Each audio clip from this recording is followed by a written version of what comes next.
Welcome back, Power Universe. I am here to cover season-changing episode 305 entitled No More Second Chances.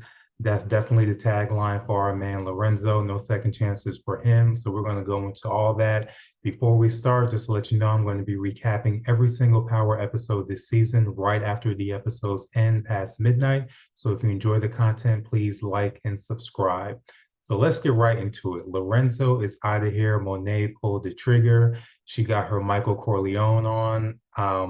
I can't say I'm completely surprised, but I do feel like she's made a decision that's not only going to doom her family, it's going to doom herself as well. So Monet was kind of the centerpiece of this episode, and she didn't do a lot of different things concerning her acting range. It was still the same kind of Monet that we're used to, but the actions kind of showed a little bit more depth than what we've been used to with her. You know, she's always been ornery, always been combative with everybody, but we see her getting more and more reckless. You know, the episode starts out with her, you know, the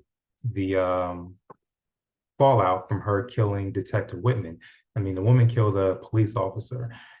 That's not going to go away quietly. You know, that's what Davis was trying to impart on her before doing anything irrational, but we're past that point now.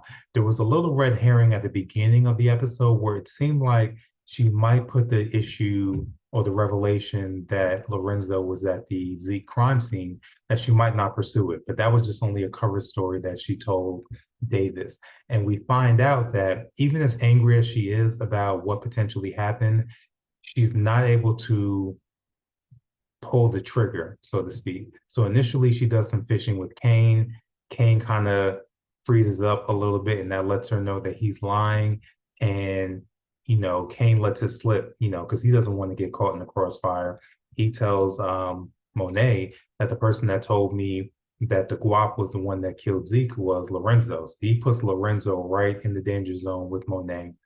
Monet, it seems like she makes her decision after she has that conversation with Gordo, of all people, about revenge and about whether it's more worthwhile to let it go. And it's kind of wild that she's taking the advice of somebody so much younger than her. And I don't mean just necessarily age wise, I'm talking about experience in the game. You know, at some point, you have to stop letting the bodies drop. You have to move back towards business. So for those words to kind of push her to this path, that just kind of lets me know that she's unhinged at this point. And even so, the love that they built and the family that they built, talking about Monet and Lorenzo, she couldn't pull the trigger herself. She had to do even more clandestine behavior and roping in the Castillos, particularly Evelyn, and letting Evelyn, excuse me, know that Lorenzo was the one that killed her husband. And Evelyn immediately catches on, like, why are you telling me this? And Monet is kind of like, I just can't live with it. I just had to get this off my chest. And whatever you want to do about it, I'm completely at ease. But Evelyn knows Monet, and she knows it's a Tejada family, and she knows how treacherous they are overall. She's not buying it. And she tells Monet a cover story that I'm not going to pursue it. You know, I want my family to stay together. I'm not going to open them up to a potential war where, you know, where I may lose them as well. Smart decision, but you can see it all on Monet's face. That's not the answer that she wanted. And she says something very cryptic at the end. Well, Evelyn's response is very cryptic. Monet says, can I trust you not to reveal, you know, this conversation to anyone else? And Evelyn is basically like, you know, I'll trust you as much as you can trust me, essentially. And that pretty much lays it out there that Evelyn knows that you can't be trusted, period. You just went against your own family. That's the whole thing about these situations.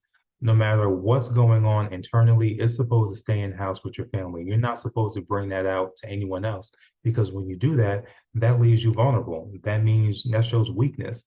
And I think more than anything, Evelyn knows now that the Tejada family is fractured and the Tejada family is weak. And I feel that is the main reason why she told her son Gordo to go take Lorenzo out. Because now they can spin this. Remember, the Castillos were with the Russians before. And the Russians, you know, they don't like, they're probably spooked with any Black person that comes around now because their previous leader got killed. And now they're being blamed for this Lorenzo hit.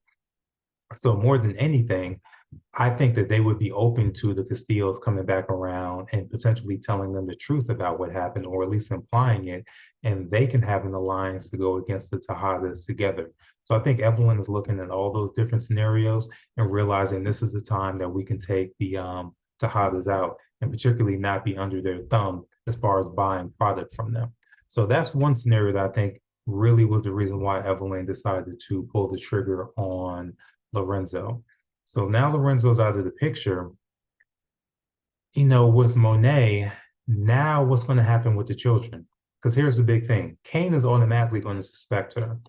He has to, because he knows Monet was kind of on to him. He gave up Lorenzo's name as a person that told him about the guap being the one that killed Zeke. So now Lorenzo's going to be looking, Kane is going to be looking at Monet crazy. And I predicted before that Kane is going to be the one that's going to actually kill Monet. Now, the scenario that I gave is not going to happen now. I had the scenario that Monet is going to be attempting to kill Lorenzo, and then Kane is going to stop it by killing Monet. So that's not going to be happening. But I feel like now, more than anything, Kane knows the only one that's staying in front of him becoming the leader of the family is Monet. And particularly the fact that him and Lorenzo made amends, and he was the one that told Lorenzo to uh, go to Monet and be honest. I think he's going to be carrying a little bit of guilt and also a little bit of anger, and that's going to push him to take out Monet, particularly if she starts being more standoffish with him, which he already kind of is at this point. So I see that still happening with Kane being the one to take out Monet. Also, what about the other children? How are they going to react? How is Dru going to react? We know Diana is going to be completely broken up because she's a daddy's girl. So once that gets discovered that Monet betrayed the family like this, they're not going to forgive her. I think they'll all be on board with taking her out, or at the very least, exiling her out of the family business. And you see at the end of the episode, I mentioned the Michael Corleone thing, but she's not completely secure in the decision that she made. She knows the ramifications about this. There's too much intrigue going on. She's basically getting boxed in from all areas. You got the RICO that she's not completely aware about that Jenny's working on. So from the legal end, she's under pressure from the police, from the murder that she committed with Detective Whitman. Now you have the Russians and Castillo, the Castillo family that has something, well, particularly the Castillo family has something over her because of the Lorenzo admission that she made. And then the Russians are going to be gunning for them because they're being blamed for Lorenzo's murder, something else that they didn't commit. So the walls are coming in on Monet, and I don't see any way that she can escape at this point. The next topic I wanted to tackle is our international Grand Theft Auto mission that Noma had Tariq, Brayden, and Effie go on during their Italy trip. So this whole thing was just over the top, classic power. I got a kick out of it. So RSJ, he's willing to work along with the Weston Holdings situation as long as Tariq is on board. And he's basically pushing Lucas out of his own deal. We see Lucas being very uncomfortable with this, but it's a good thing that we're seeing Tariq kind of stepping up and seeing in RSJ what is possible if he's willing to leave the street life alone. RSJ told him point blank, my father was a numbers runner, but I didn't let that define me and I took a different path. Tariq still has the possibility of doing that despite how deep in the game he is, but he has to get up from under Noma's thumb, which we find out there may be a possibility of doing that. But first, they had this mission that Noma sends them on. There's an arms dealer named Lombardi, who coincidentally, that's the house that they're going to for this rendezvous after they close the deal with the Italian investors.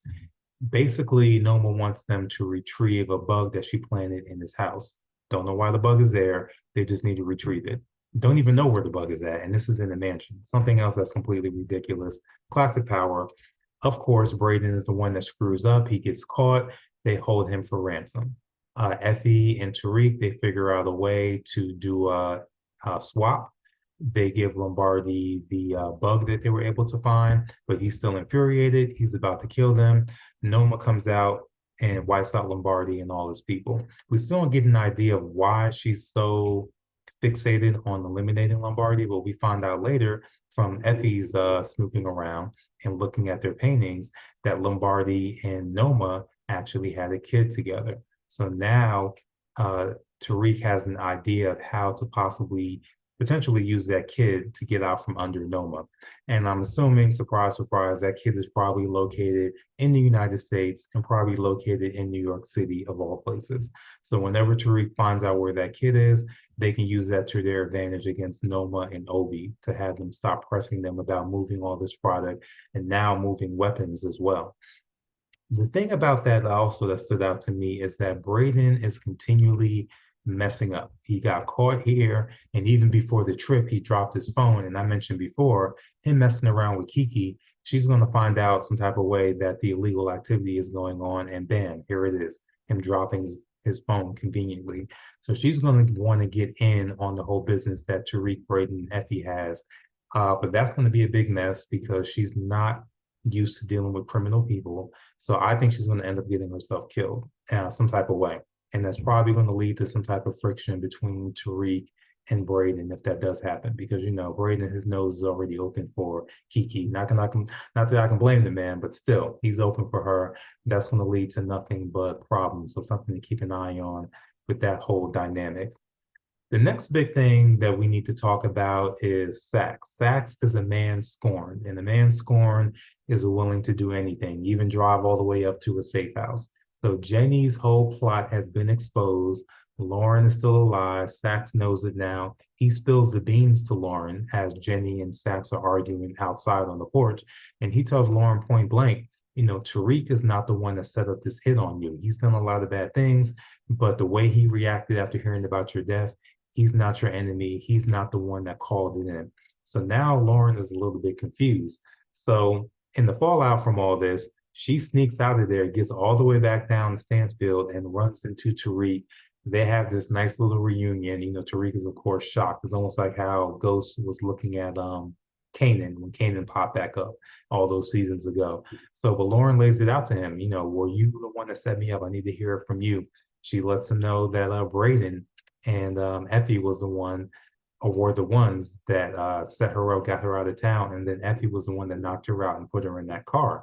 So now, finally, here we are at episode 305. Tariq finds out that Brayden and Effie were lying to him, the ones that are supposed to be his family, his new family, and particularly Effie, the one that's supposed to be, you know, the one that he's going to run away with, start a new life with.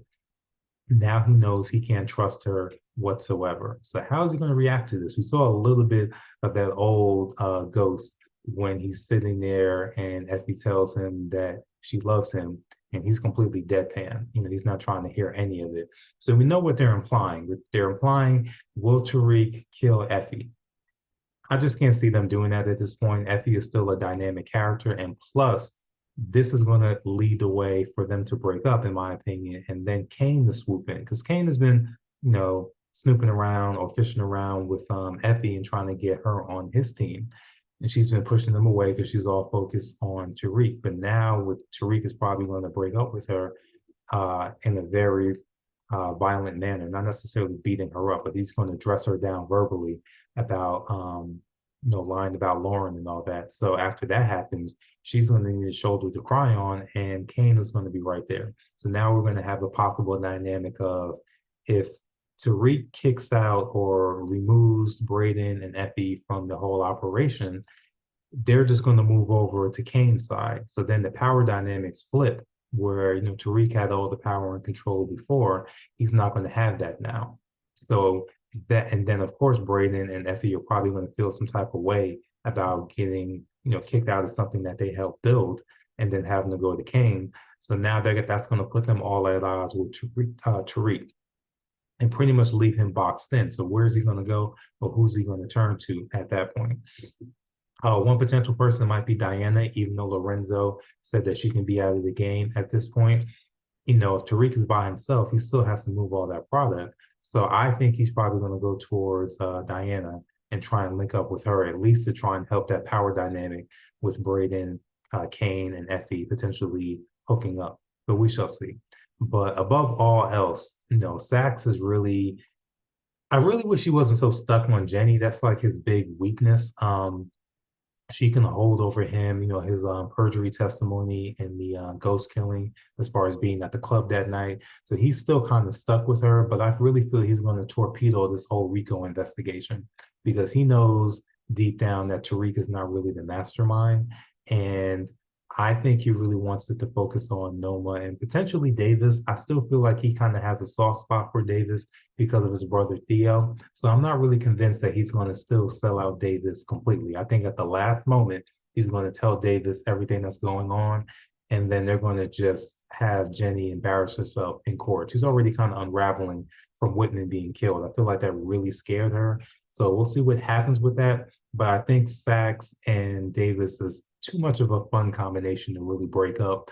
So I think they're going to stick with them. And I think when Saxe looks at who's safer to be with, it's really safer to be with Davis as opposed to continuing the role with Jenny because Jenny only sees him as a means to an end. So that pretty much sums up the entire episode. Closing thoughts, one thing that stood out to me as always, these power, anytime someone's trying to be clandestine, what do? They throw on either a hat or a hoodie. So seeing Gordo and Dru and Lauren just utilize the hoodie to kind of get around and not be seen was classic power and pretty hilarious. Um, Let's talk really briefly. I know I said closing thoughts, Dru and Gordo. When is that going to blow up? Because obviously Gordo's the one that killed Lorenzo. How long is that going to stay a secret? And I don't think it's going to stay a secret for long, maybe a couple episodes. And I do see Dru as being the one to kill his new lover, Gordo. So when that happens, we already see Dru kind of teetering between, his humanity and becoming a complete savage. So if he has to break up with a second lover, a lover that not only killed his father and then has to kill that lover, I think that turns Dru into a complete savage and one that can potentially take the crown of the Tejada family from Cain, even though Cain is, in his mind, the next up now that Lorenzo is gone. I can see that conflict with Cain and Dru being pretty formidable if Dru has to kill his lover Gordo, which I think he will eventually. So let me know what you guys think about this episode. I feel this episode 305 is the best of the season so far. I feel time is short for Monet. I think she doesn't make it through the season. And I think eventually Cain is going to be the one that's heading the Tejada family by the end of the season. So let me know what you guys think. We'll be back next week to cover episode 306 right after midnight when that episode 6 ends. So check back here. We'll have it up for you to check out. And looking forward to seeing you guys next week. Take care.